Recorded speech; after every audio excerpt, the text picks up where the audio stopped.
वास्तव बातमी. नमस्कार. भूमिपुत्र न्यूजमध्ये आपल्या सर्वांचं सहर्ष स्वागत. 15 चित्रपट आणि त्यापेक्षाही जास्त सिरियल करणारे अकलूजचे सुपुत्र अजय तपकिरे सर आज आपल्यासोबत आहेत. अनेक विषयांवर, अनेक चित्रपट, अनेक सिरियल, एकांकिका स्पर्धा, अनेक विषयांवर आज आपण त्यांच्याशी चर्चा करणार आहोत. अजय सर, आपलं भूमिपुत्रमध्ये स्वागत आहे. नमस्कार. आपल्यासारखा एक मोठा कलाकार आज भूमिपुत्रच्या माध्यमातून समोर येत आहे. तर माझा सगळ्यात पहिला प्रश्न असेल आपल्याला की अकलूज आणि कला, आपण इतके मोठे कलाकार झालायत, आज फार मोठं आपलं नाव आहे कलेच्या क्षेत्रामध्ये. तर हे गणित एक सर्वसामान्य कुटुंबामधून आपण येता आणि कलेच्या क्षेत्रामध्ये पार्श्वभूमी, कुठलीही कुटुंबाची कलेची पार्श्वभूमी नसताना देखील आपण या क्षेत्राकडे वळता आणि एवढं मोठं नाव करता, हे कसं शक्य? खरं तर एवढं मोठं नाव करतोय हे अजूनही एवढं नाहीये, पण मी माझ्या परीनं काम करत असतो सिरियल्समधून, चित्रपटांमधून. आणि त्याची सुरुवात झाली ती मूळ एकांकिकेपासून. आणि मला सांगायला अतिशय आनंद होतो की एकांकिकेची सुरुवात झाली म्हणजे त्यासाठीचं जे पोषक वातावरण होतं ते अकलूजमध्ये होतं. म्हणजे मला आठवतं 1994-95 साली उदयसिंह मोहिते पाटील यांनी प्रताप क्रीडा मंडळाच्या माध्यमातून एकांकिका स्पर्धा घेतल्या होत्या. खुल्या राज्यस्तरीय एकांकिका स्पर्धा असायच्या. आणि त्या एकांकिका स्पर्धांमध्ये पहिल्यांदा मी भाग घेतला आपल्या अकलूजच्या शंकरराव मोहिते महाविद्यालयाच्या वतीनं. आणि ती मला वाटतं कुठंतरी सुरुवात झाली. जर समजा अकलूजमध्ये ते वातावरण नसतं, स्मृती भवन नसतं किंवा त्या स्पर्धा आयोजन केलं गेलं नसतं, तर कदाचित मी आज इथपर्यंत पोहोचू शकलो नसतो किंवा ते वातावरण मला मिळालं नसतं किंवा मी एक कलाकार होऊ शकतो किंवा मी ऍक्टिंग करू शकतो हे मला कधी जाणवलं पण नसतं. आपण आता बोलला की एकांकी स्पर्धेच्या माध्यमातून आपल्याला एक व्यासपीठ मिळालं आणि त्या माध्यमातून आपण स्टेप बाय पुढे गेला. तर अशा किती एकांकिका केल्या कॉलेज लाईफमध्ये किंवा महाविद्यालय जीवनामध्ये आपण? साधारणपणे मी 15-20 एकांकिका केल्या असतील, ज्यामध्ये काही शालेय एकांकिका होत्या आणि ज्या खुल्या राज्यस्तरीय एकांकिका स्पर्धेत भाग घेत होतो मी. तर त्यामुळं एक कसं की अभिनयाचं एक बाळकडू तिथं मिळालं गेलं एकांकिका स्पर्धेमध्ये. हा. आणि पहिली एकांकिका कुठली होती आपली आणि विषय काय होता त्या एकांकिका? पहिली एकांकिका होती पिंडग्राण नावाची, ज्याच्यामध्ये एक रूढी परंपरा असतात. एक कोदरू जमात आहे, त्या जमातीमध्ये एक रूढी असते की त्या मड्याच्या छातीवरचा पिंड खायचा. आणि त्या रूढीला एक मुलगा विरोध करतो त्याच जातीचा आणि त्याला सांगतो की बाबा दुनिया चंद्रावर चालली, हे तुम्ही का करताय, हे चुकीचं आहे. पण समाजापुढे त्याला कुठंतरी गुडघे टेकवावे लागतात आणि त्याला ते हार मानावे लागते. नाईलाजाने त्याला ती रूढी जपावी लागते किंवा करावी लागते. तुमच्यातला एकांकिका करत असताना तुमच्यात एक कलाकार दडलाय असं तुमच्या कुठल्या शिक्षकाला वाटलं होतं का? आणि मग पहिली एकांकिका तुम्ही केली असं काय? नाही, तसं काही नव्हतं. कारण त्यावेळी एकांकिका हा विषयच लोकांना माहीत नव्हता. नाटक माहीत असायचं, म्हणजे जनरली व्यावसायिक नाटकं अकलूजमध्ये फार कमी यायची.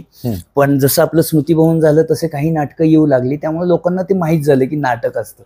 पण नाटक वेगळं आणि एकांकिका वेगळी. म्हणजे 40-45 मिनिटाची एकांकिका असते आणि त्यावेळी त्याचं खूप जास्त स्तोम झालं होतं की नाटकापेक्षा स्पर्धेच्या एकांकिकेमध्ये विषय चांगले यायचे, दर्जेदार यायचे. त्यामुळे लोक आवर्जून स्पर्धा बघायला यायचे. पहिली एकांकिका केली पिंडग्राण, त्यानंतर तुम्हाला असं जाणवलं का की अरे आपण ह्याच्यापेक्षाही अजून काहीतरी वेगळं करू शकतोय आणि मग दुसऱ्या एकांकिका फुलत गेल्या सगळ्या असं? नाही, कसं झालं की एकदा तुम्हाला बक्षीस मिळालं की आत्मविश्वास वाढतो. आणि मला पहिल्याच एकांकिकेत राज्यस्तरीय अभिनयाचं पहिलं बक्षीस मिळालं, पहिला पुरस्कार मिळाला आणि तो अकलूजमध्येच मिळाला. म्हणजे कोण होतं त्या कार्यक्रमाला वगैरे असं? मला वाटतं की त्यावेळी स्पर्धक जे होते त्यामध्ये प्रसाद ओक होता, अरे वा. सोनाली कुलकर्णी मोठी, तिचं हा. एक होतं म्हणजे स्नेह पुणेकडनं ते एकांकिका घेऊन आलेले. मकरंद अनसपुरे आणि मंगेश देसाई यांची पण देता आधार की करू अंधार नावाची एकांकिका होती. त्यामुळे म्हणजे जेवढे आज मोठमोठे कलाकार झालेत किंवा आज एस्टॅब्लिश आहेत ते सगळे एकांकिकेच्या माध्यमातून पुढे गेलेले. एवढ्या मोठ्या कलाकारांमध्ये तुम्ही आता जी नावं घेतली, प्रसाद ओक, सोनाली कुलकर्णी, ही फार उंचीची नावं आहेत आणि या कलाकारांसोबत तुम्हाला त्या एकांकिका त्या ठिकाणी सादरीकरण करता आल्या आणि त्यामध्ये आपल्याला तो पुरस्कार मिळाला. बरोबर. म्हणजे त्यावेळेस अगदी भारावून गेला असताल कॉलेजचं. त्यावेळी यांची कुणाची ओळखच नव्हती. हेही आमच्यासारखेच विद्यार्थी. बर. हा. म्हणजे मकरंद किंवा मंगेश देसाई हे औरंगाबाद विद्यापीठाकडून यायचे. हे स्नेह पुणे संस्था होती योगेश सोमनची, यांच्याकडून प्रसाद ओक आणि हे असे स्पर्धकच होते, कॉमनच सगळे. त्यामुळं ते नंतर कळलं की अरे तुम्ही त्यावेळी इथं आला होता. मग मकरंद अनसपुरेची माझी एकदा गप्पा आम्ही मारत असताना मग की मी अकलूजला एकांकिका घेऊन यायचो, मग कुठली काय, मग त्या जुन्या आठवणींमध्ये हे कळत गेलं की अरे ते तू होतास. अशा सर्व एकांकिका करत तुम्ही गेला, जवळपास 15-20 एकांकिका त्या कालावधीमध्ये केल्या. आता मगाशी आपण बोलत असताना एक सांगितलं की इरा या संस्थेने एकांकिका स्पर्धा कोल्हापूरला घेतल्या होत्या, कारण त्यावेळेस सोलापूर विद्यापीठ नव्हतं आणि कोल्हापूरला सातत्यानं महाविद्यालय जीवनांमध्ये विद्यार्थ्यांचं किंवा कॉलेजच्या विद्यार्थ्यांचं ये जा असायची. कोल्हापूर विद्यापीठ, शिवाजी विद्यापीठ एक मोठं नाव होतं आणि ते एक विद्यापीठ मोठं होतं. त्यामध्ये तो किस्सा काय नेमका? फार गमतीशीर किस्सा होता. म्हणजे आम्हाला त्यावेळी एकतर गाड्या वगैरे प्रोव्हाइड होत असायच्या.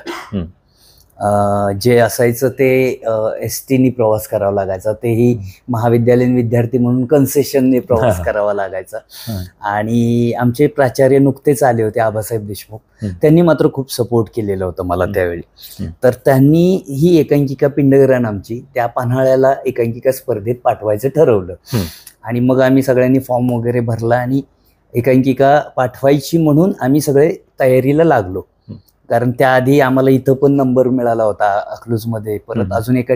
तसंच आपली जी भूमिका मगाशी मी म्हटलं की जी आपलं नाव आणि आपली भूमिका जी अजरामर झाली, लोकांनी जी भूमिका डोक्यावर घेतली ती बहिर्जी नायकांची, छत्रपती स्वराज्यरक्षक संभाजी मालिकेतील.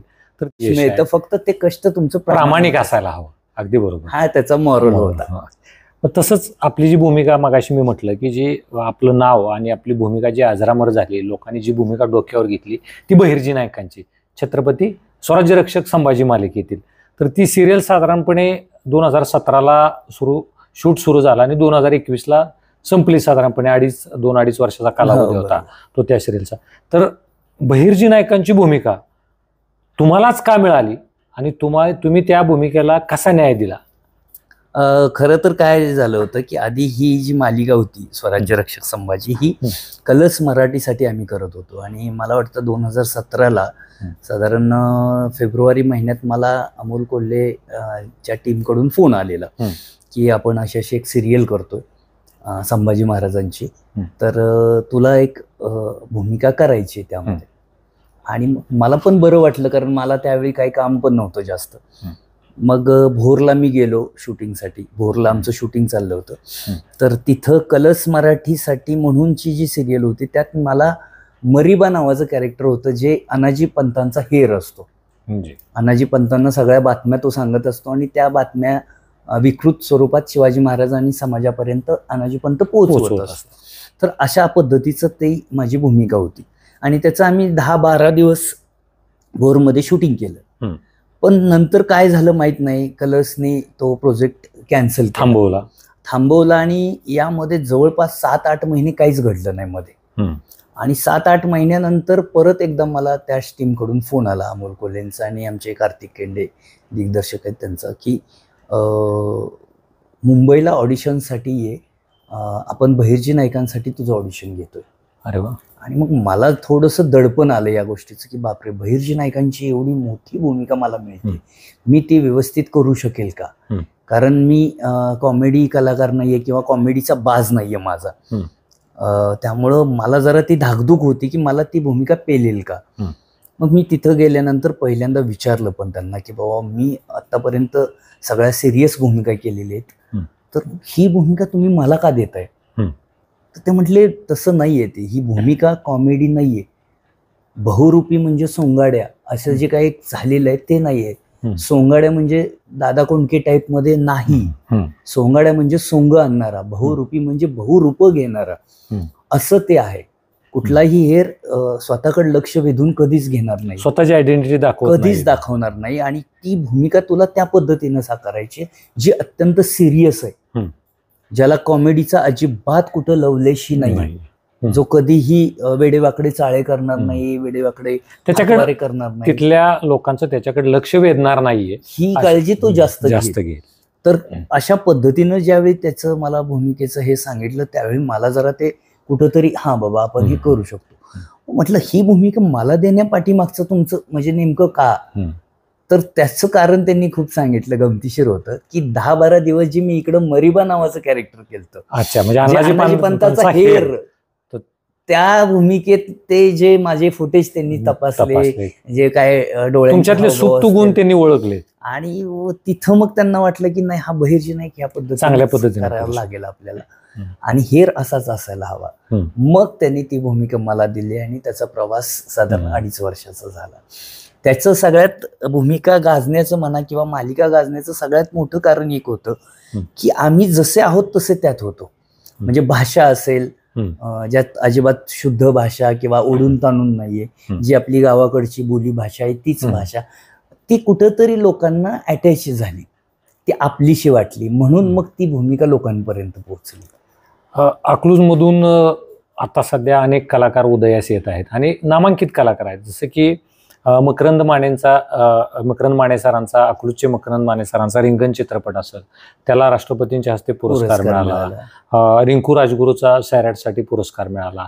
त्यानंतर योगेश खिलाऱ्यांना नुकताच त्यांच्या इंटरनॅशनल फालम फोकसाठी पुरस्कार मिळाला. शाहीर राजेंद्र कांबळेंना शाहिरी क्षेत्राला सांस्कृतिक विभागाचा पुरस्कार राज्य शासनाचा मिळाला. मग अकलूज ही एक, आणि आपण आपली भूमिका छत्रपती स्वराज्य रक्षक संभाजी या मालिकेतील आपली बहिर्जी नायकांची भूमिका, आपले 15 चित्रपट, 15 सिनेमे, 15-20 एकांकिका, अनेक विचारपीठावर व्यासपीठावर आपण व्यक्त झालाय भूमिकेच्या माध्यमातून. मग अकलूज ही एक कलाकारांची नगरी आहे आणि इथली लोक त्याला पाठबळ देत आहेत असं आपल्याला वाटतं का? खरं सांगतो, खरं तर ही सुरुवात महर्षी काकांनी केली. म्हणजे अकलूजमध्ये पहिला त्यांनी ऑर्केस्ट्रा किंवा महर्षी काका म्हणजे सहकार शंकरराव मोहिते पाटील यांनी ग्रीन फिंगर्सच्या माध्यमातून अकलूजमध्ये पहिल्यांदा संगीत रजनीचा एक मोठा ऑर्केस्ट्रा बनवण्याचं धाडस केलं, जे शाळेतल्या मुलांना घेऊन केलेलं होतं. त्यानंतर जयसिंह मोहिते पाटील यांनी अकलूजमध्ये खऱ्या अर्थाने सांस्कृतिक जडणघडण किंवा सांस्कृतिक क्षेत्रात पेरणी केली. जे आज कलाकार म्हणा उगवलेले दिसत आहेत, ती पेरणी त्यावेळी झालेली होती. त्याला कुठंतरी उदयसिंह मोहिते पाटील यांनी खूप चांगल्या पद्धतीनं ती प्रेझेंट केलं म्हणा. प्रताप क्रीडा मंडळाच्या माध्यमातून राज्यस्तरीय एकांकिका स्पर्धा भरवल्या गेल्या, जे त्यावेळेस 50-51 हजाराचं मोठं बक्षीस असायचं. हे 1993-94ची गोष्ट आहे. महाराष्ट्रभरातून एकांकिका इथं येत होत्या, जे इथल्या लोकांना बघायला मिळायच्या आणि त्यातून कलाकार घडत गेले. ती कुठंतरी एक पोषक वातावरण होतं. त्यानंतर माझ्या बाबतीत जर सांगायचं गेलं तर धैर्यशील मोहिते पाटील हे माझे वर्गमित्र, आम्ही बॅचमेट आहोत. त्यामुळे माझ्या प्रत्येक एकांकिकेला म्हणजे पिंडग्राणी एकांकिकेचा सेट सुद्धा त्यांनी खांद्यावर वाहिलेला आहे. अरे वा, इतकं त्यांनी सपोर्ट केलेला. कॉलेजला असताना सांस्कृतिक प्रमुख असायचे, ते विद्यार्थ्यांचे सांस्कृतिक प्रमुख असायचे. त्यामुळे एकांकिकेच्या बाबतीत जर काय अडचण असेल, काही मला हे कमी पडत असेल, स्वतः फील्डवर उतरून ते मदत करत होते. इव्हन ड्रायडे एकांकिकेच्या वेळेस मला बक्षीस नाही मिळालं तर का नाही मिळालं म्हणून परीक्षकांना भांडायला जाणारे पहिले धैर्यशील मोहिते पाटील. म्हणजे इतक्या मोठ्या आधार किंवा पाठबळ या क्षेत्रासाठी दिलेलं आहे.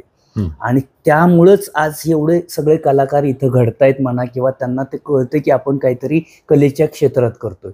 म्हणजे यात सगळ्यात मोठं मला सांगायला अभिमान वाटेल की ज्यावेळी 2019ला जयसिंह मोहिते पाटील बाळदादांनी रयतेचा राजा, राजा शिवछत्रपती हे महानाट्य आपण करायचं असं मला विचारलं, त्यावेळी त्यांची एकच तळमळ होती की सगळेच्या सगळे कलाकार अकलूजमधील असावेत, बाहेरचे कलाकार नाही, अकलूजच स्थानिकांना प्राधान्य दिलं पाहिजे.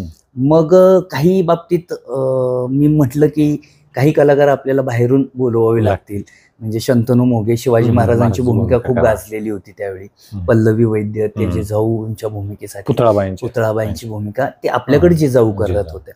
तर म्हटलं काही कलाकार म्हणजे अगदी बोटावर मोजणे इतके कलाकार आपण मागूयात आणि बाकी सगळे कलाकार घेऊयात.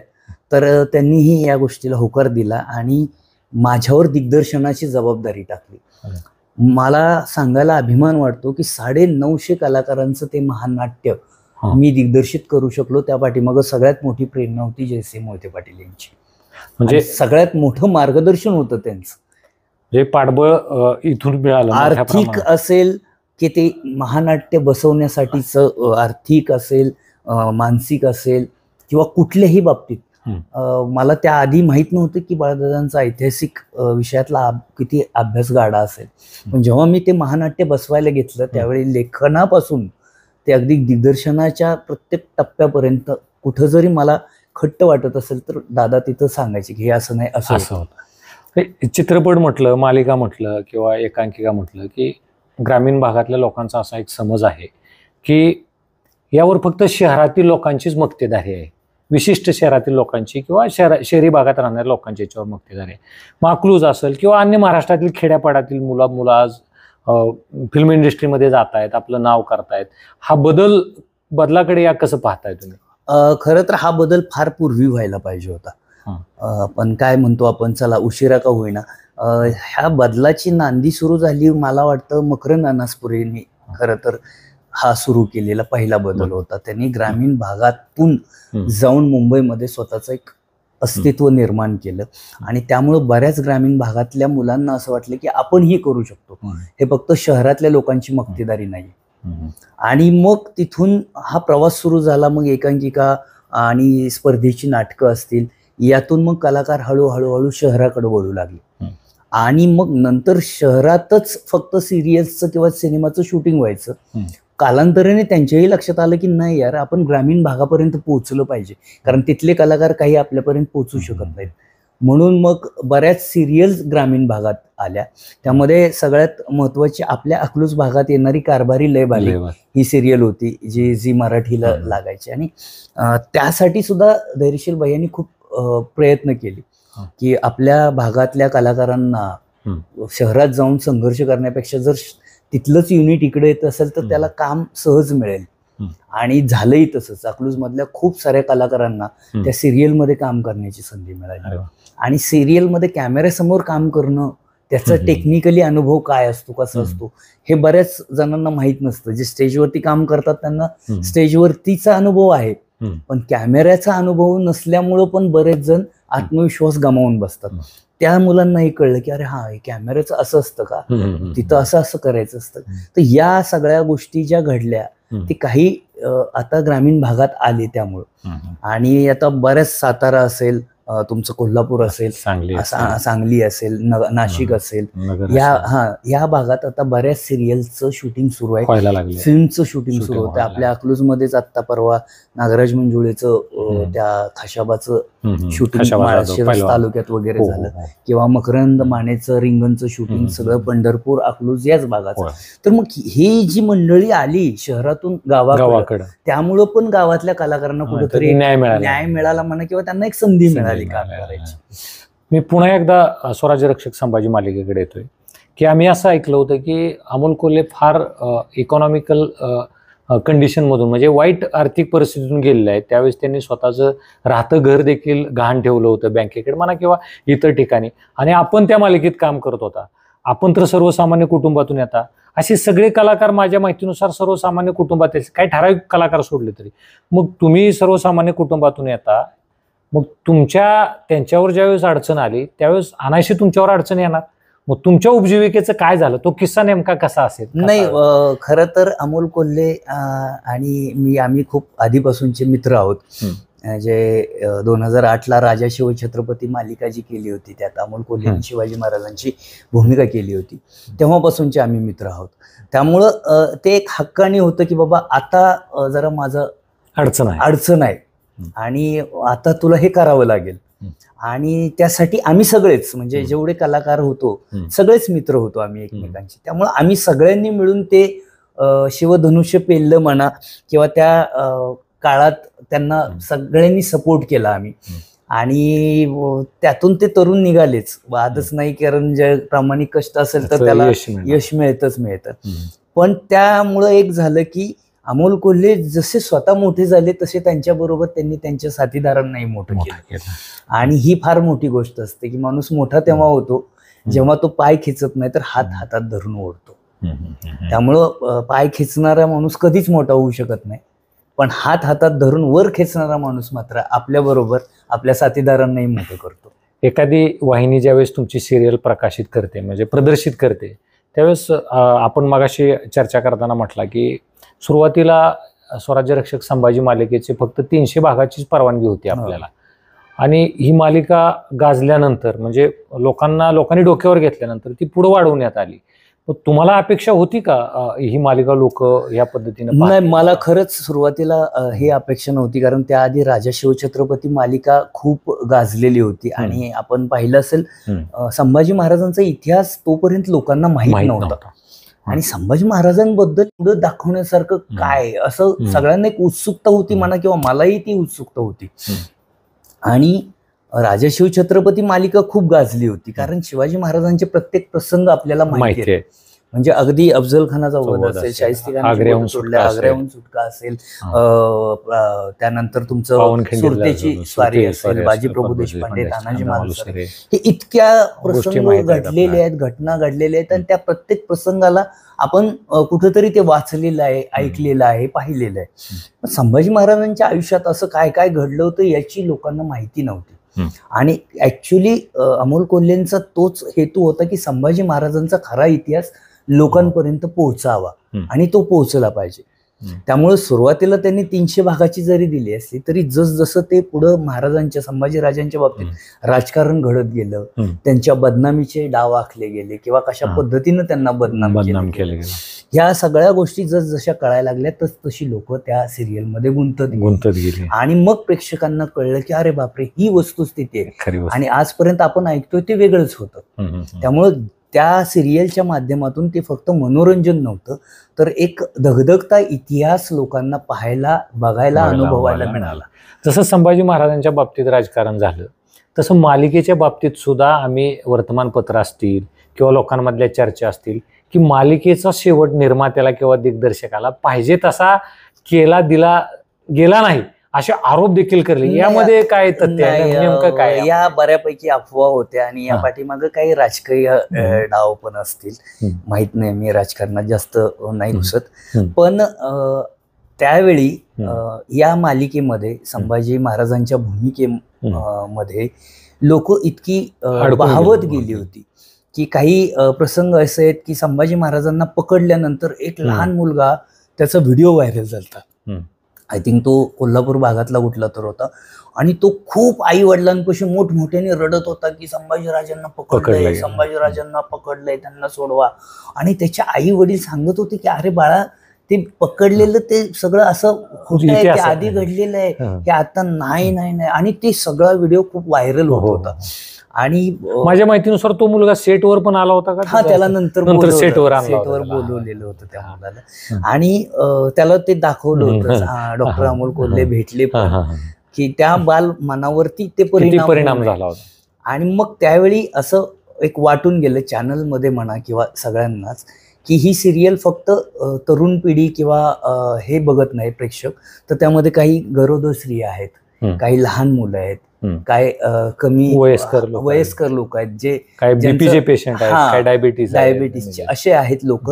आणि त्यांच्या समोर जर संभाजी महाराजांना हाल करून मारतानाचा तो रक्तरंजित काळा इतिहास जर दाखवला तर त्या लोकांवरती कुठंतरी वाईट परिणाम होऊ शकतो आणि कदाचित ते होऊ नये म्हणून मग ते आवर्त घेतलं.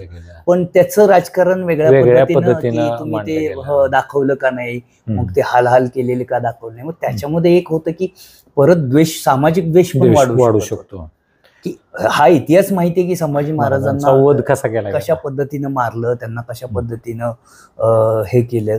पण मग ते सगळंच्या सगळं दाखवलं तर ते बघणारे प्रेक्षक जे आहेत ते कोण आहेत याचाही विचार करावा. कारण तुम्ही वेब सिरीजच्या माध्यमातून रक्तरंजित सगळं दाखवता, पण ते बघणारेही आपल्या मोबाईलमध्ये असतात किंवा ते बघणारे तेवढे मॅच्युअर असतात. तसं टीव्हीचं नाही. आणि ह्या सिरियलमध्ये लोक की हा इतिहास माहितीये की संभाजी महाराजांना वध कसा केला, कशा पद्धतीनं मारलं, त्यांना कशा पद्धतीनं हे केलं, पण मग ते सगळंच्या सगळं दाखवलं तर ते बघणारे प्रेक्षक जे आहेत ते कोण आहेत याचाही विचार करावा.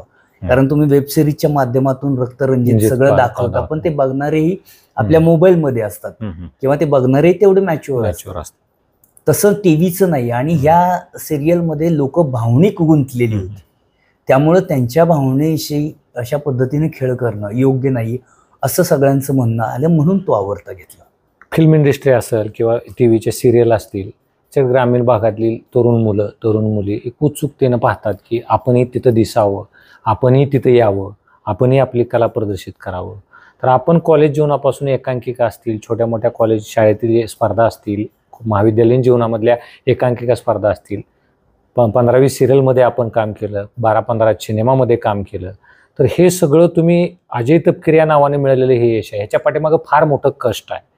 तर आता जी मुलांना वाटतं की झटक्यात मला तिथं आलं पाहिजे, झटक्यात मी अजय तपकिरे झालो पाहिजे किंवा झटक्यात मी डॉक्टर अमोल कोल्हे झालो पाहिजे, तर अशा मुलांसाठी तुम्ही इंडस्ट्रीमध्ये येण्या पाठीमागं काय म्हणजे संदेश काय द्याल तुम्ही? मी सगळ्याच मुलांना म्हणजे जे मुलं असतील मुली असतील या क्षेत्रात येणाऱ्या सगळ्याच मुलांना मी सांगेन की यशाची कुठली लिफ्ट नाहीये, यशाचा कुठलाही शॉर्टकट नाहीये. यशापर्यंत पोहोचण्यासाठी तुम्हाला जिन्यानीच जावं लागेल, तुम्हाला एक एक पायरी चढून यशाचं शिखर गाठावं लागेल. आणि दुसरी महत्वाची गोष्ट म्हणजे जे माझ्या गुरूंनी मला सांगितली होती, प्रमोद जोशी जे अकलूजमध्ये ज्यांनी एकांकिकेत मला पहिल्यांदा दिग्दर्शन केलं, मार्गदर्शन केलं. ज्यावेळी मला पहिल्यांदा अभिनयाचा पुरस्कार मिळाला अकलूजमध्ये, त्यावेळी मला ते घेऊन पर्वतीच्या पायथ्याशी गेले होते. मला विचारलं त्यांनी की कसं वाटतंय तुला आता? म्हटलं सर आभाळ ठेंगणं झालंय, मी आता याच क्षेत्रात करिअर करणार आहे आणि मी ठरवलंय की मी अभिनय क्षेत्रात पुढे जाणार आहे. तर मग त्यांनी एक छान गुरुमंत्र दिला होता मला त्यावेळी, जो सगळ्यांसाठी खूप उपयोगाचा पण असू शकतो, जो माझ्यासाठी पण फार फायद्याचा आणि उपयोगाचा ठरला. त्यांनी मला विचारलं की बाबा तू कधी सर्कस बघायला गेलायस का? मी म्हटलं हो बघितली आहे. सर्कशीमध्ये म्हटले ते दोरीवरून उड्या मारतात बघ, एक सेंटरला दोरी असते, खांब आणि त्याच्यावरती एक असतो, मग इकडून एक जण येतो, तो झेलतो तिकडं टाकतो, मग तो दुसरा झेलतो इकडं टाकतो, आणि ते इतक्या यांनी करत असतात की आपण बघताना ते सगळं आपल्याला प्रश्न पडतो हे कसं करत, इतकं पटपट कसं होतंय आणि अचूक होतंय, हा कसं करत असतील? म्हटलं सर त्यांचं प्रॅक्टिस असणार आहे, प्रॅक्टिस मेक मॅन परफेक्ट. आणि हे रोजचे रोज त्यांचा सराव आहे. कोणी कधी यायचं, कुठं उडी मारायची, कसं झेलायचं आणि कसं हे करायचं, हे सगळं त्यांचं रोजची प्रॅक्टिस आहे. म्हटले बरोबर आहे तुझं, म्हणजे कधीच पडलेले नाहीत? म्हटलं नाही सर कधीच नाहीत पडत. कसं काय? म्हटलं सर तेच ना, प्रॅक्टिस आहे त्यांची, रोज प्रॅक्टिस आहे. अगदी बरोबर आहे. पण समज जर आपण खाली लावलेली जाळी काढली आणि त्यांना वर खेळायला पाठवलं तर? मी म्हटलं नाही सर नाही खेळणार. म्हणजे का? आत्ता तर तू म्हटला की ते कधीच पडत नाहीत, प्रॅक्टिस मेक मॅन परफेक्ट, मग त्या जाळीची काय गरज आहे? जाळी असली नसली तरी ते पडत तर नाही येतच, मग जाळी कशाला लावायची? मी म्हटलं सर ती जाळी म्हणजे त्यांचा आधार आहे, तो जाळी म्हणजे त्यांचा आत्मविश्वास आहे की जर समजा चुकून हात निसटला तरी खाली पडलो तरी आपल्याला काय होणार. पण जाळी नसेल तर सतत मनात एक भीती राहील की हात सुटेल, म्हणजेच आत्मविश्वास जाईल. मग ते म्हटले की प्रॅक्टिस कितीही केली तरी जोपर्यंत आत्मविश्वास तुमचा वाढत नाही तोपर्यंत तुम्ही व्यवस्थित खेळू शकत नाही. आणि ती स्वतःच्या आधाराची जाळी स्वतः तयार करा आणि मग आत्मविश्वासाने वरती खेळा, मग मात्र तुम्हाला यश मिळवणं सोपं जाईल. जर ती जाळीच नसेल तर तुम्ही कितीही प्रॅक्टिस केली, तुम्हाला कितीही येत असलं तरी तुम्हाला काम करताना आत्मविश्वास येणार नाही की बाबा मला काढून टाकलं तर, मला हकललं तर, मला ही भूमिकाच नाही मिळाली तर, माझं घर कसं चालेल. आणि मुंबईत सगळेच कलाकार येतात, खूप ग्रामीण भागातून येतात मुलं, पण सगळेच यशस्वी होत नाही. कारण बरेच जण ह्या जाळी विना आलेले असतात आणि खूप चांगल्या अभिनय करून, खूप चांगली ऍक्टिंग करून सुद्धा त्यांना जर काम नाही मिळालं तर मग अगदी 1000-1200 रुपयासाठी ज्युनियर म्हणून सुद्धा काम करायला जातात. का तर त्या दिवशीचं ब्रेड बटर त्यांचं त्याच्यावर असतं. माझा शेवटचा प्रश्न असेल की आपण अकलूजमध्ये राहता, शूटिंगच्या माध्यमातून संपूर्ण महाराष्ट्रभर फिरता. तुम्ही आता मागाशी बोलताना सांगितले की तुमची मुलगी डॉक्टर आहे, मुलगा कॉम्प्युटर सायन्सला आहे, माझी मिसेस अकलूजमध्ये असते, ड्रेपरीचा व्यवसाय, वडिलांचा किराणा दुकानाचा व्यवसाय होता. या कलाकार लोकांना कुटुंबाकडं वेळ द्यायला वेळ असतो? खरं तर वेळ काढावा लागतो. म्हणजे मिळतो तो वेळ? आवड असेल तर सवड नक्कीच मिळते. तुमच्या एवढ्या बिझी शेड्यूल मधून तुम्हाला वेळ दिला जातो? नक्कीच. ते तुमच्या हातात असतं की बाबा तुम्ही एक स्वतःचा टाइम ठरवा, तो टाइम फक्त कुटुंबासाठीच द्या. त्या व्यतिरिक्त तुम्ही कुणालाच तो वेळ देऊ नका. म्हणजे काय असतं की आपण कामाच्या व्यापात अडकलेलो असतो, पण त्यातून जर तुम्हाला वेळ मिळत असेल तर तुमचं कुटुंब, तुमचे मित्र आणि तुमच्या सामाजिक काही गोष्टी त्या तुम्ही जपल्याच पाहिजेत. नाहीतर तुम्ही फक्त टीव्हीवर दिसताय म्हणून लोक कौतुक करतील, पण तुम्ही जर आपल्याच लोकांना नाही दिसला तर मग कुठंतरी घर आणि कला किंवा घर आणि काम याच्यामध्ये कुठंतरी अंतर निर्माण होईल आणि ते अजिबात होता कामा नये. त्यामुळं मी माझा वेळ कुटुंबासाठी देतो. तर हे होते अजय तपकिरे सर. यशाचा कुठलाही शॉर्टकट नाही, कुठलीही लिफ्ट यशाकडे जायचं लिफ्ट नाहीये. तुम्हाला जिन्यानं चढूनच यशाकडे जावं लागेल, एक एक पायरी चढूनच तुम्हाला यश मिळवावं लागेल. तुमचं प्रामाणिक प्रयत्न असला पाहिजे. जर प्रयत्न प्रामाणिक असेल तर 100% तुम्हाला यश मिळेल. अकलूजचे मकरंद माने, अकलूजच्या रिंकू राजगुरू, अकलूजचे योगेश खिलारे, अकलूजचे शाहीर राजेंद्र कांबळे, यानंतर अकलूजच्या शिरपेचात मानाचा तुरा रोवणारे अकलूजचे अजय तपकिरे सर, जे स्वराज्य रक्षक संभाजी संभाजी या मालिकेतून अजरामर अशी भूमिका केलेले अजय तपकिरे सर यांच्याशी आपण आज दिलखुलास चर्चा केली. त्यांनी आपल्या प्रश्नाला दिलखुलासपणे उत्तर दिले. अजयजी, आमच्या न्यूज चॅनलमध्ये आपलं मनपूर्वक स्वागत आणि धन्यवाद. महाराष्ट्रासह सोलापूर जिल्हा आणि माळशिरस तालुक्यातील महत्त्वाच्या आणि ताज्या बातम्या पाहण्यासाठी भूमिपुत्र न्यूज चॅनलला यूट्यूबवर सबस्क्राईब करा आणि बेल आयकॉन प्रेस करा.